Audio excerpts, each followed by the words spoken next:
Hi, I'm Zara. 2 weeks ago, my parents looked me dead in the eyes and said they regretted having me. Not because I did anything wrong, but because I wasn't their golden daughter. For 29 years, I tried to matter. I gave them my savings. I stood in the background. I let them erase me piece by piece. Then they found my journal, the one I never meant for anyone to read, and for the first time they broke, but the damage, it was already done. Before we go any further, tell me, what time is it where you are and where are you listening from? Drop it in the comments. I read everyone. They say autumn softens everything. The sunlight, the wind, the way people speak. But nothing about that Sunday morning felt soft. I parked a little ways down the street. The Hadley house hadn't changed. Gray shutters, a porch swing that hadn't swung in years, and an oak tree I used to climb when I was small enough to be noticed. I balanced the warm muffins in one hand and adjusted the scarf around my neck. The scarf was soft blue wool, frayed just slightly at the edges. My mother gave it to me 6 years ago, her version of an apology without ever saying the word. "They'll never see you, Zara," Lila had warned me last night, her voice sharp with concern. "They've chosen Amara, don't go expecting change." I'd shrugged, but now her words echoed like a prophecy. Inside, everything smelled like butter and nutmeg. I could hear Amara's voice before I saw her, bright, clipped, and performing for her audience.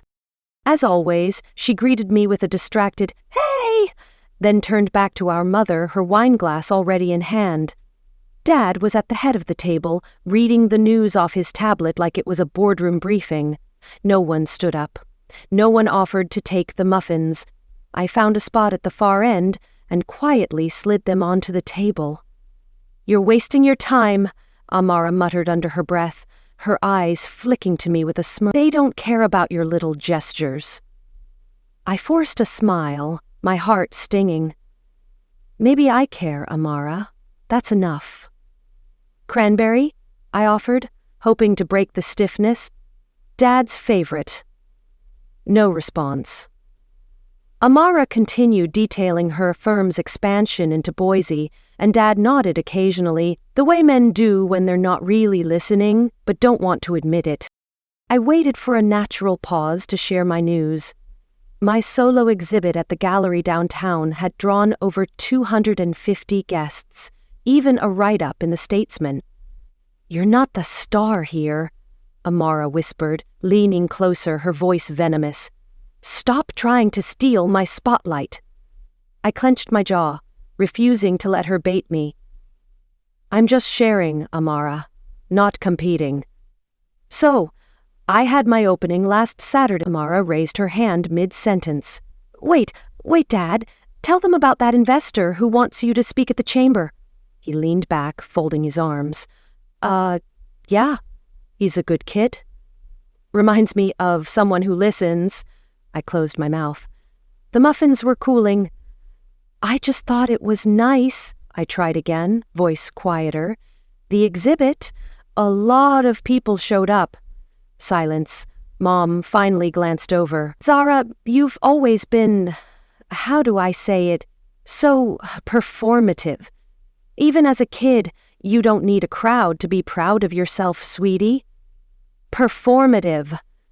I bit the inside of my cheek, willing my smile to hold.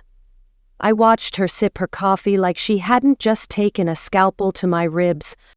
"Performative?" I whispered, my voice trembling with hurt. "I poured my soul into that exhibit, Mom, and you call it a show?" She waved a hand dismissively. "Don't be so dramatic, Zara." Then Dad said it. "You know, if we're honest, we shouldn't have had a third child. It was too much. We weren't ready. That's not your fault, but it changed everything." His voice was calm, practiced, like he'd said this to himself before, like this was a business decision. Finally, I blinked, waiting for Amara to laugh and call him ridiculous. She didn't. Mom didn't flinch either. She just folded her napkin and said, "We said we regret it. That doesn't mean we don't love you. Don't twist things." I sat still for a beat too long. My coffee had gone cold, my face hot. "You regret me?" I asked, my voice breaking as I stood, my chair scraping against the floor. "You regret the daughter who gave you everything." Dad looked away, silent. Amara smirked. "Grow up, Zara." "Did you really just say that out loud?"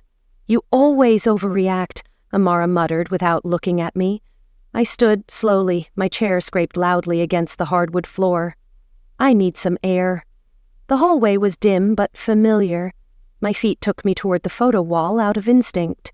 I hadn't looked at it in a long time. I wish I hadn't now. There were new frames. Amara's wedding in Montana, her husband holding their daughter, Mom and Dad at some Riverside anniversary dinner, even childhood photos of Amara and Finn, our brother, grinning at some long-ago science fair. Not one of me.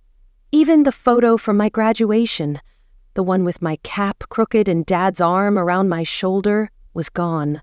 "You erased me," I whispered, my voice trembling as I traced the empty space, the betrayal cutting deeper than words. I stepped closer.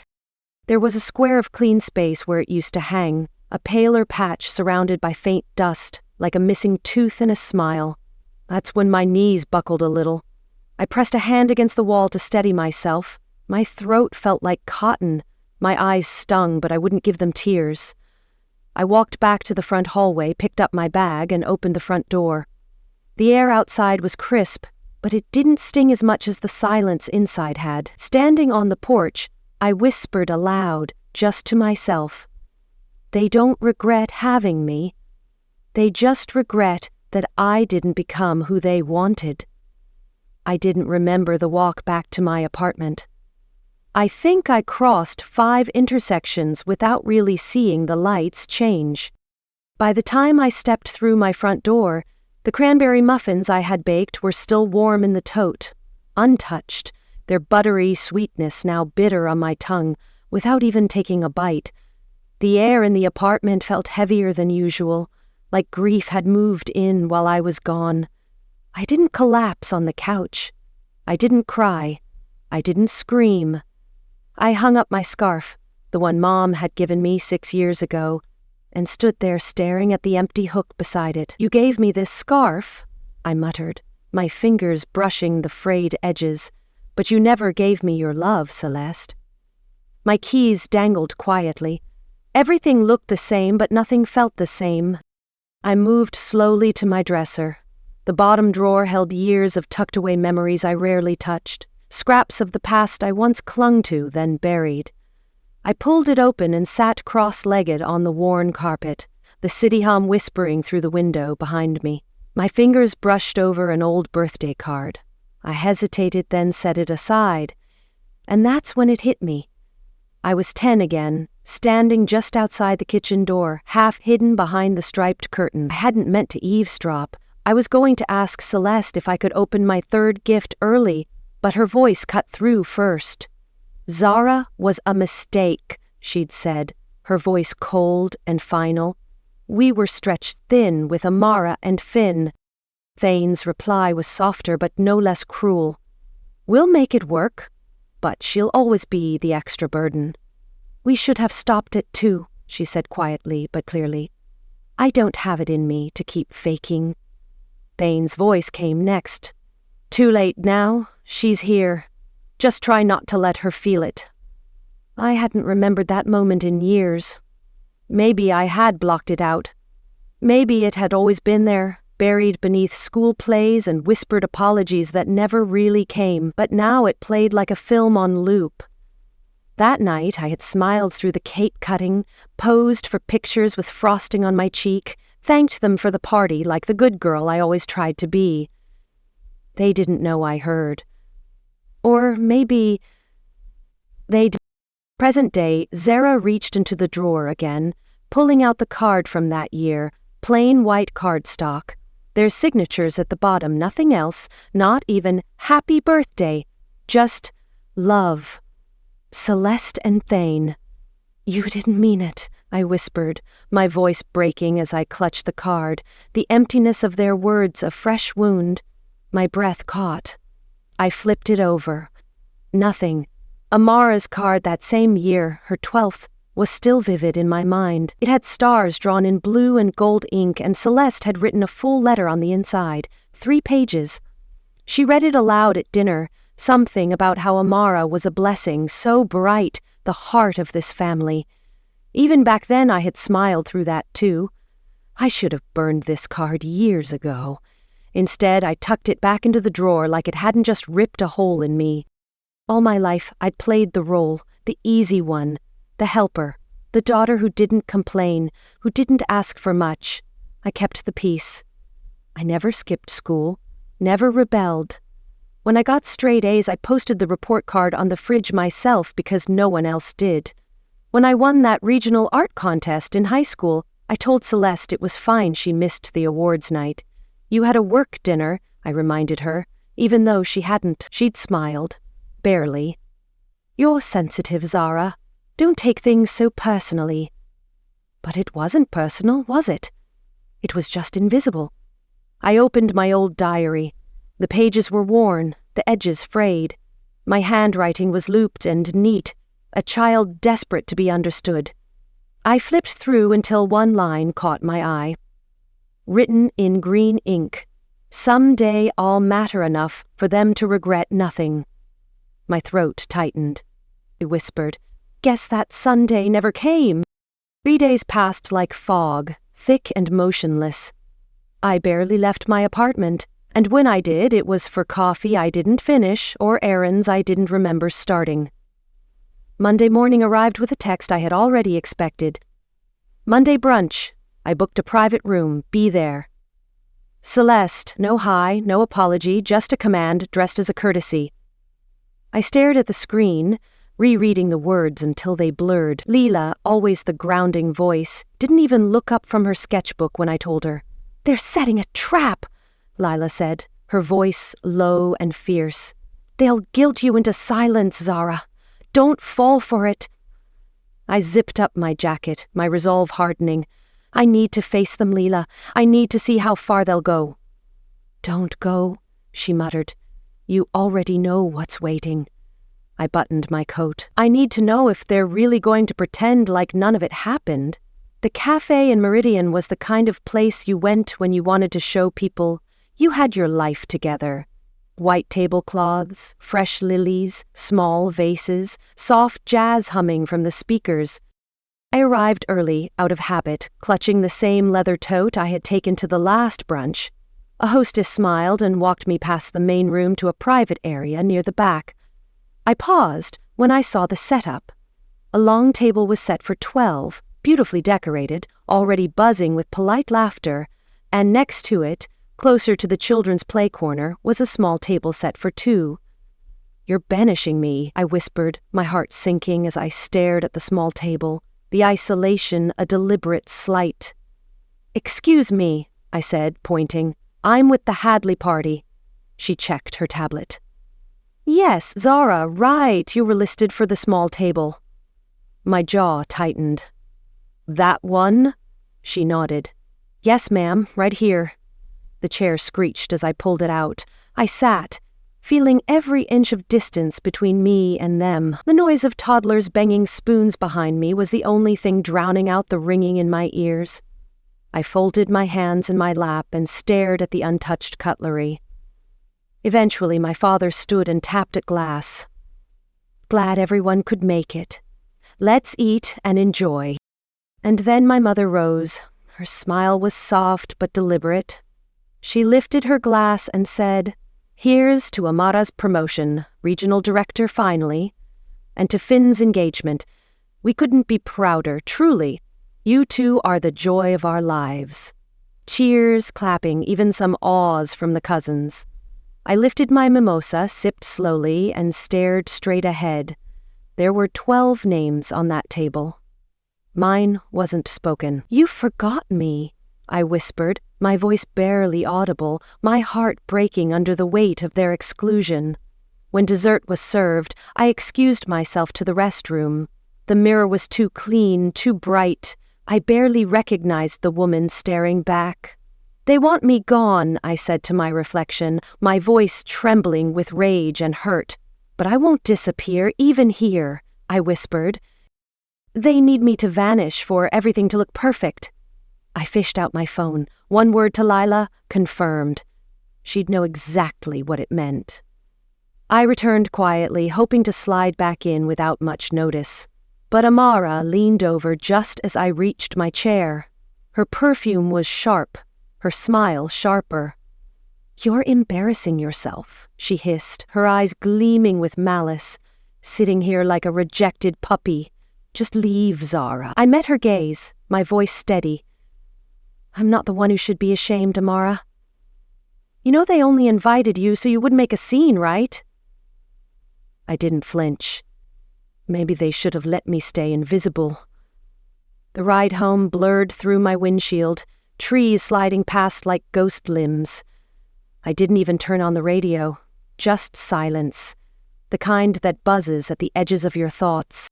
Back in my apartment, I didn't take off my coat right away. I just stood in the middle of my living room, the air stale and still, as if even the walls were holding their breath. My scarf still smelled faintly like the brunch cafe, syrup and disinfectant. I moved toward the mirror in the hallway, catching my reflection under the yellow ceiling light.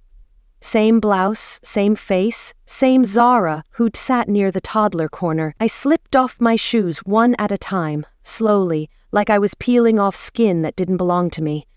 I tossed my phone on the couch, then paused. It buzzed with a new notification. An email. I pulled it up, ready to ignore it, but then I saw the subject line. Updated trust structure. Hadley Family Holdings. The sender was a law firm we'd used during the Willow Creek estate fiasco years ago. I knew that name. I opened the email. No greeting, no explanation, just a bulleted summary of updates to the trust. My name wasn't anywhere in it. "You've stolen everything," I whispered, my voice trembling as I read the email, the betrayal a knife in my chest. A small note caught my eye. Amara Hadley to serve as sole trustee and inheritor of the Willow Creek estate. I sat down hard on the edge of the couch, eyes glued to the screen. I felt something rise in my throat, like acid, like air sucked out too fast. I blinked twice, hoping the words would shift. They didn't. I reached for the side drawer, where I kept an old box labeled Willow Creek. I hadn't touched it in years. I pulled out a folded diary page from 2013. I gave them what I had. All I asked was to belong. The memory hit me like winter wind through an open door. It was after the flood when Celeste called, crying, saying the cabin might be foreclosed if we didn't cover taxes and legal fees. I'd been 27, just starting to sell paintings at pop-up markets. I'd transferred $48,000, 0 cents, from my savings without hesitation. I remembered the hug. Tight, trembling, her whisper, "You'll always have a home there. You lied to me," I said aloud, clutching the diary page, the memory of her empty promise fueling my rage. What a lie. Or maybe a script. Something she said to calm her conscience. I grabbed my phone and called Thane. I didn't rehearse it. I didn't need to. He picked up. "Hello? How could you?" I demanded, my voice shaking with fury. "You cut me out of the trust, Thane, after everything I gave you." He sighed, dismissive. "Zara, you're blowing this out of proportion. When were you planning to tell me about the trust update?" I asked, voice flat. He hesitated. "Zara, it's complicated. You've been a bit distant." I heard Amara in the background, her voice sharper, irritated. "Just tell her it's finalized. She wouldn't understand anyway." I hung up. No goodbyes. I didn't cry, not this time. I just stared at the floor, then stood up and grabbed my keys. The night air outside smelled of late fall, wet leaves and leftover rain. I drove straight to my storage unit on Fairview Avenue, barely noticing the way my hands gripped the wheel. Inside the dim fluorescent light, I found the plastic bin marked tax/property, old. I dug until I found a manila envelope with faded marker. Willow Creek receipts and title transfer notes. I held it in my hands, palms sweating. heart thudding with something deeper than rage. "If they want war," I whispered. "They forgot who helped build their fort." I didn't sleep that night. After pulling out the envelope from storage, I just sat in my kitchen, the old hardwood floor chilled under my bare feet. The moonlight from the small window cut across the room, tracing the edges of the papers I hadn't dared to unfold in years. I told myself I'd wait until morning, but my hand had a mind of its own. "They thought I'd stay silent," I muttered, my fingers trembling as I opened the envelope, each document a weapon in my fight. The coffee I'd poured at sunrise had long since gone cold. Still, I held the mug like it could warm more than just my hands. I stared at the yellowed envelope again. Willow Creek receipts and title transfer notes. My handwriting, back when I still thought love meant something in ink. I tried to write it out in my journal. Something, anything. But all I could muster was one line. "I want to stop existing where I'm not welcome." The words just hung there, silent like the rest of the apartment. By mid-morning, I finally dialed a number I hadn't called in over a decade. Mr. Warwick, my late uncle's friend, a quiet man, always more patient than necessary. When his voice came through the receiver, I braced myself for formality. "Zara, they've betrayed you," Warwick said, his voice heavy with sympathy. "I warned your father years ago." "He didn't listen," I nodded, though he couldn't see. "I need proof, Mr. Warwick. I need to fight back." "Mr. Warwick, this is Zara Hadley. I'm not sure if you remember." "Zara," he said gently. "Of course I remember. Your uncle adored you." I closed my eyes. "I was wondering, do you still have the contribution letter I signed for the Willow Creek property back in 2013? He paused long enough that I thought the call dropped. Then he sighed. "Let me check the archive." I waited. The silence on the line made me feel like a kid again, waiting to see if someone would show up for the school recital. Finally, he returned. "I have it," he said. "Dated April 12, 2013. States you contributed $48,000 toward the purchase of the Willow Creek cabin. It's notarized, your parents signed it. Why?" The breath I didn't know I was holding escaped as a soft tremble. I was removed from the trust. No one told me. There was another pause, but this one was different. Waited. "I'm sorry to tell you this," he said carefully, "but the trust was amended in 2022. I only know because I handled the notarization. It was signed while you were in the hospital after the accident." "They used my pain," I whispered, my voice shaking with rage. "Me rewrote my life while I was fighting to survive. Everything slowed. The room felt crooked." "You mean they changed it while I was recovering? I remember you weren't present." "I thought it odd, but I was told you'd agreed beforehand." "I hadn't. I never did." After we hung up, I sat still for 15 minutes. Then I walked to the kitchen. The hardwood bit into my knees as I sank to the floor, back against the cabinet. My fingers shook, not from anger, but from something deeper, something colder. I remembered that hospital room, white, humming, impersonal. No visitors, not even Celeste, just a single card from Lila taped to the table. At the time, they'd said they were managing family finances and couldn't get away. I had believed them, but now I knew. I didn't cry for the money. I cried because I had trusted, because I had loved them enough to forgive again and again, hoping this time they'd meet me halfway. I cried because apparently I had never been in the will, just in the way. The sun had shifted low by the time I stood, my legs stiff, heart hollow. I opened my phone and typed, "I've seen the amendment." I stared at Amara's name, thumb hovering over the send button. The typing bubble flickered once, then vanished. I waited. Nothing. Then I hit delete. "You don't get to ignore me anymore," I said aloud, my voice steady, my resolve unyielding. "They don't get to ghost me anymore. I whispered to the air, and for the first time in a long time it felt like I wasn't the one disappearing.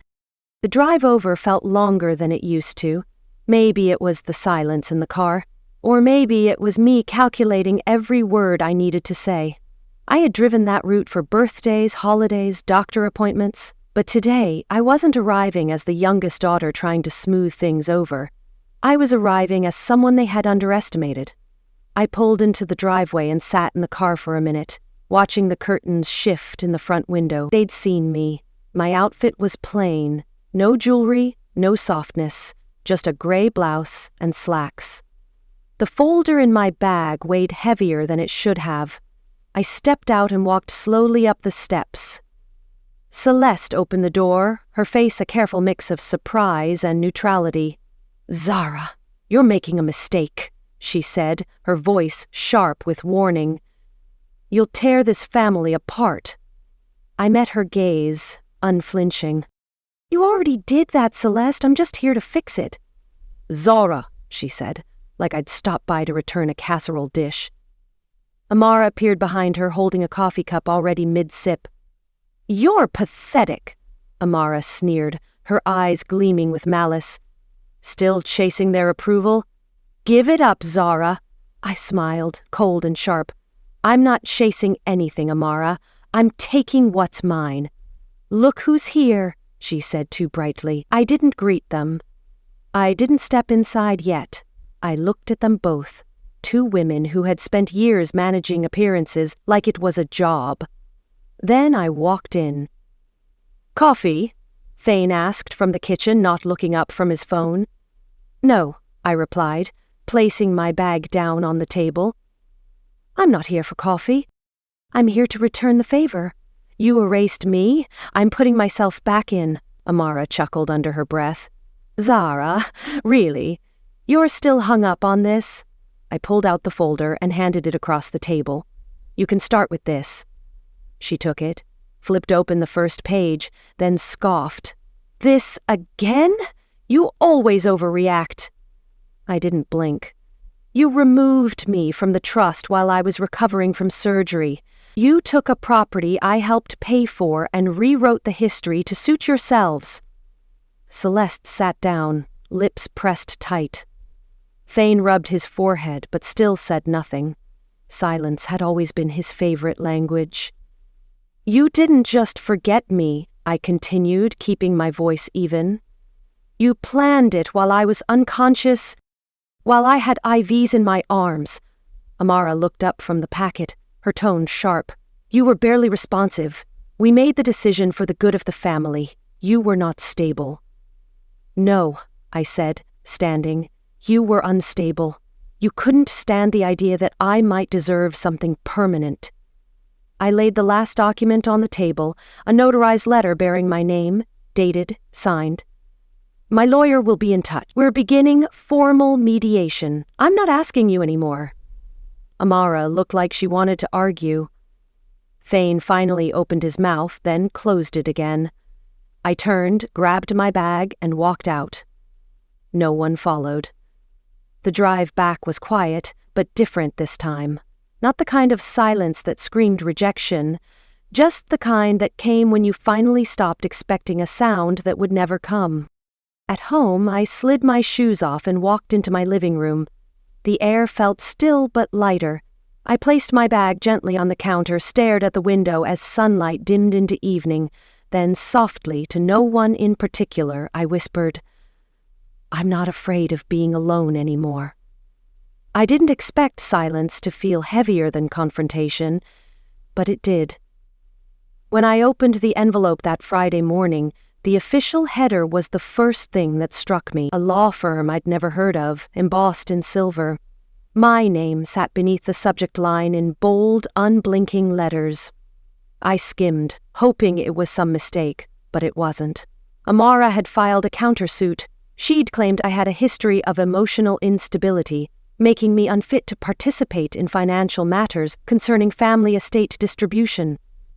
"You're trying to destroy me," I whispered, my voice trembling as I read the accusations, each word a calculated blow. There were vague references to therapy. A mention of recorded mental distress following a vehicular incident. No mention, of course, of the hospital visit she never made. I stood in the center of my kitchen, holding the letter like it was something radioactive. My breath was short, shallow. I didn't cry.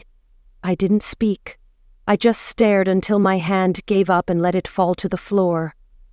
For 12 minutes, I sat at the edge of the couch, elbows on knees, blinking against a light no one else could see. Later that afternoon, an old message blinked into my inbox from Unity Haven, the nonprofit I used to volunteer for years ago before all of this swallowed my life whole.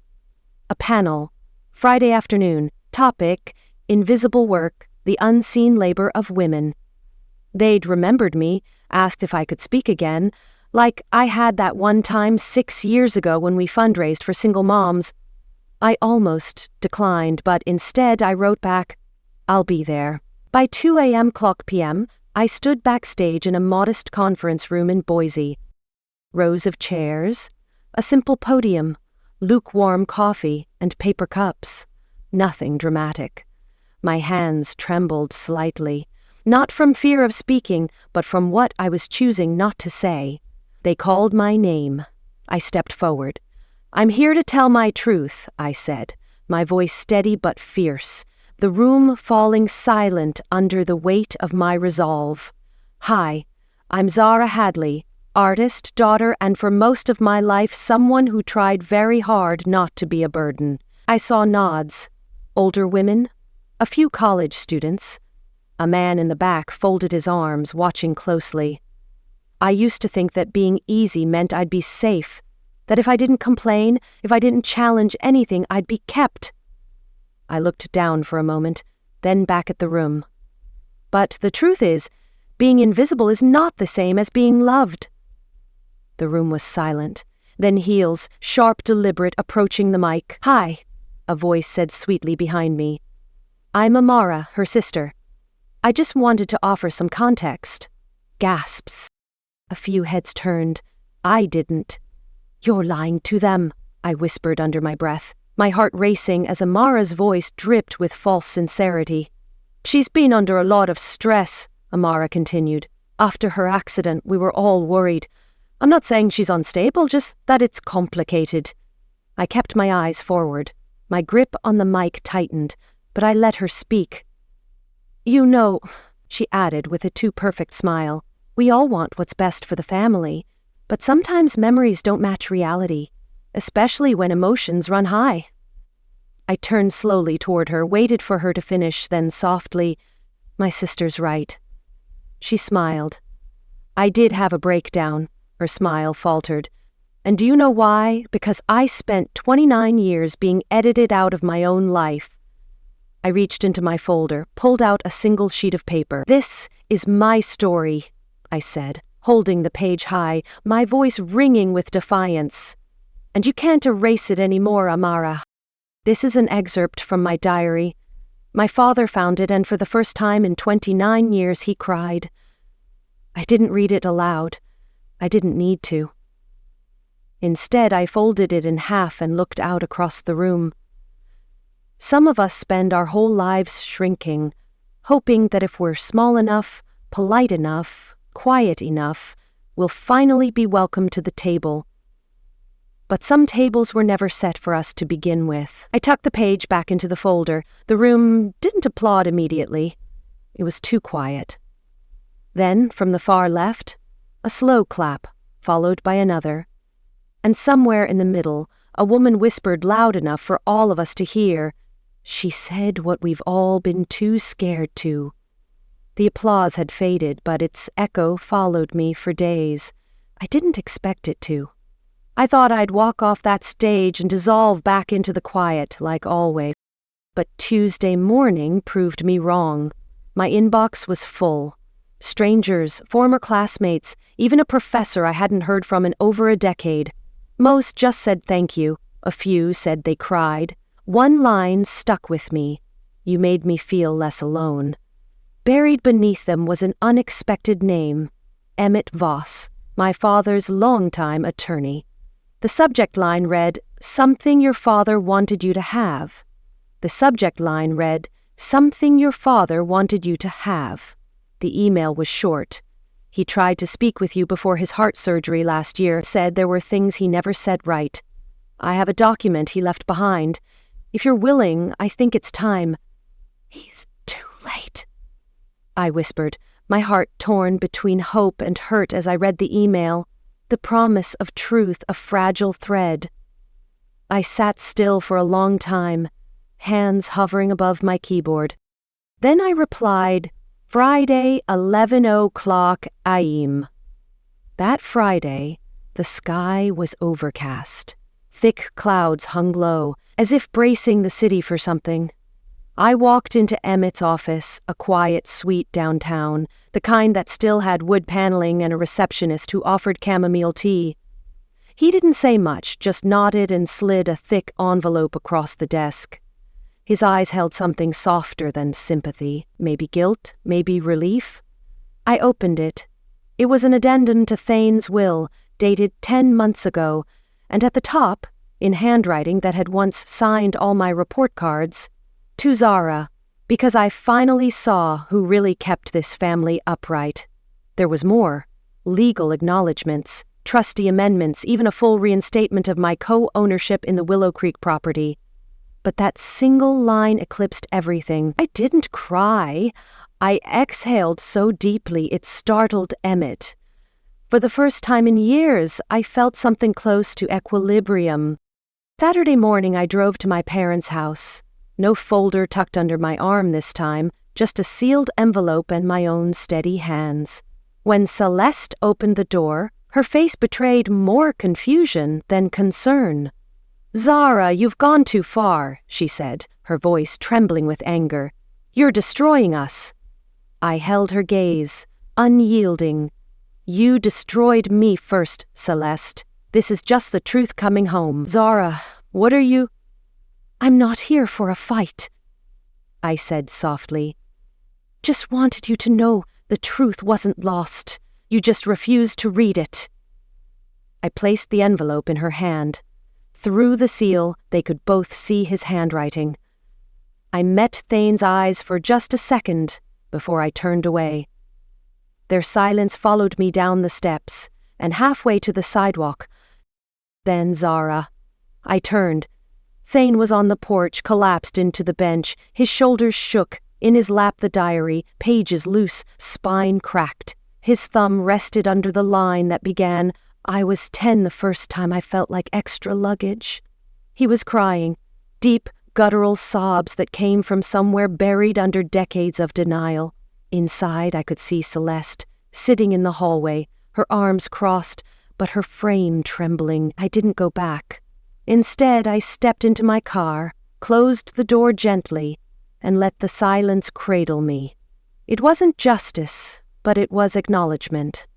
"You saw me," I whispered, my voice breaking as I drove away, the weight of his tears a bittersweet victory. A voice came up from somewhere inside me, quiet but firm. It took 29 years, a diary, and a collapse, but they finally read what I never had the heart to say out loud. That night, back in my apartment, I stood by the window with a cup of coffee when my phone buzzed. A message, "I hope you're happy you broke them. Amara." I stared at the screen. My thumb hovered for a second. Then I hit delete. "You broke me first," I whispered, my voice steady as I set the phone down, the silence a testament to my strength. No hesitation, no blinking. I didn't respond to Amara's message. I didn't need to. 4 weeks later, the wind off Willow Creek carried the kind of calm I used to think belonged to other people with simpler families, softer memories. Now, I was learning that peace isn't something you're born into, it's something you choose to build.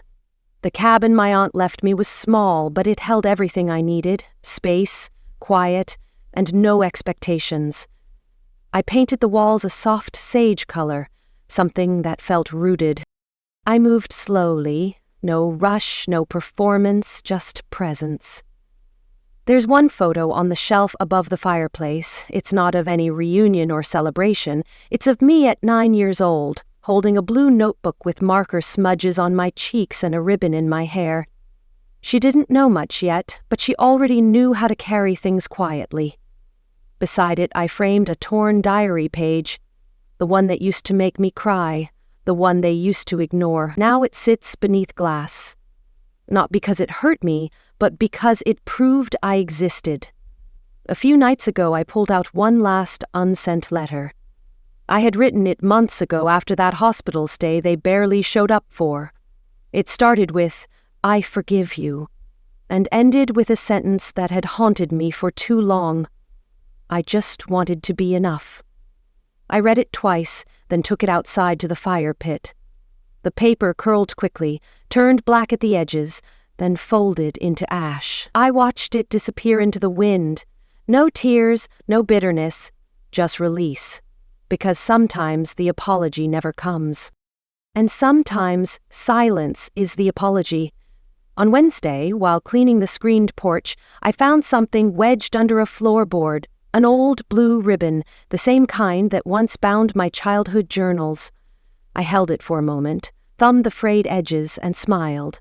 That afternoon, I wrapped it around a new notebook, blank pages, clean slate. I wasn't starting over, I was starting forward. By Thursday, I was standing in front of a semicircle of teenagers at the local community center, in my first creative writing class. The room smelled like dry erase markers and possibility. A girl named Mia, no older than 16, raised her hand hesitantly. "How do you keep going?" she asked, her voice trembling. "When they make you feel like nothing." I smiled, my heart full. "You write your own story, Mia, and you never let them hold the pen." "Does it ever stop hurting?" she asked. I paused, not because I didn't have an answer, but because I finally did. "Not always," I said, "but it stops defining you." She nodded, and I saw something shift behind her eyes, a tiny breath of belief. And for the first time in a long time, I felt the chain break. Not just for me, but maybe for her too. Later that evening, I sat on the porch with a mug of chamomile tea and my notebook resting on my knees. The creek shimmered and birdsong faded into the hum of dusk. I thought about how long I had tried to be enough, how long I'd been waiting for someone to say, "You mattered." Now I knew I had been right to begin with. I am enough. I said aloud, my voice ringing clear in the twilight, a vow to the woman I'd become. In a voice just above a whisper, I said it out loud, as if the trees needed to hear it too. My family broke me, but I rebuilt. Not to prove them wrong, but to remember I was right to begin with.